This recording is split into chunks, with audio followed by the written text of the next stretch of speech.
प्रिय मित्रहरू, यी दिनहरूमा संसारमा डरलाग्दा घटनाहरू घटिरहेको छ। केही दिन अगाडि मात्र संसारमा डरलाग्दा युद्धहरू भइरहेको छ। सारा संसार आतंकित हुँदैछ। न दिनमा भोक छ, न रातमा निन्द्रा छ। तर पनि यो यतिकैमा सकिनेवाला भन्ने अवश्य छैन। शास्त्रले भन्दछ, तिमीहरूले युद्धहरू र युद्धहरूको हल्ला सुन्नेछौ, नघबराओ, किनकि यी हुनु आवश्यक नै छन्।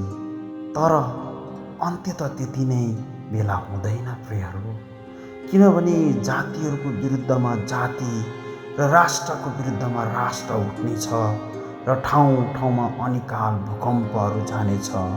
तर यी सब त प्रसव वेदनाको सुरु मात्र हो। त्यसैले हामी सबैजना मिलेर देशको सारा संसारमा भएको शान्तिको लागि हामी सबैजना मिलेर प्रार्थना गर्नु जरुरी